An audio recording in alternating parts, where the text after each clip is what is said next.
तो भैया हम शक्ति सूर्या फिर एक बार आप लोग खातिर एगो लगन स्पेशल सॉन्ग लेके आइल बानी। Orchestra song. उम्मीद ना पूरा विश्वास भाई सॉन्ग आप लोग के बहुत पसंद आई। बढ़िया से गाइब तो मार्केट में जरूर बजी। तो एक ट्रैक बटे रे पगली ते उड़े लगली प्रमोद प्रेमी जी का बहुत सुंदर सॉन्ग बटे। तो अगर हमारे चैनल पर नया बानी तो चैनल के सब्सक्राइब कर दी ताकि ये तरह का नोटिफिकेशन सबसे पहले आप तक पहुँचे। फुल फ्री सॉन्ग हम डेली अपलोड करी ना। एगो लाइक जरूर करब ये सॉन्ग खातिर। तो चलिए एक डमी देता नहीं एक मुखड़ा कुछ प्रकार के बटे। आइल बाड़ुआरा से हिलावे समियाना ऐसे जदी खोल के देखो ही भूखा जाना। अरे आइल बाड़ुआरा से हिलावे समियाना ऐसे जदी खोल के देखो ही भूखा जाना।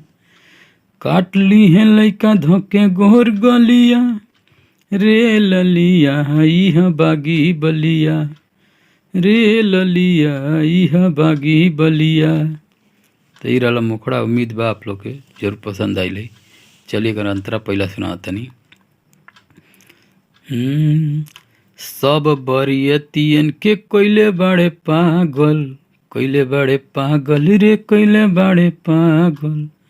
आ बूढ़ाओ के देखी के जवानी बाटे जागल जवानी बाटे जागल जवानी बाटे जागल।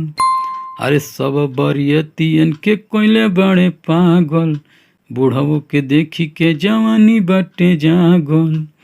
कुछ कर नहीं पाई थाना कोतवलिया रे ललिया इह बागी बलिया रे ललिया इह बागी बलिया। तो चलिए कर लास्ट अंतरा का डमी देता नहीं।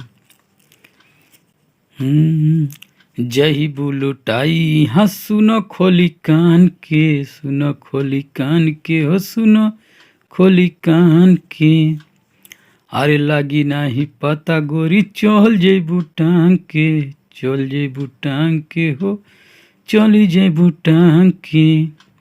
अरे जही बुलुटाई सुनो सुनो खोली कान के लागी नाही पता गोरी चहल जेबू टांग के।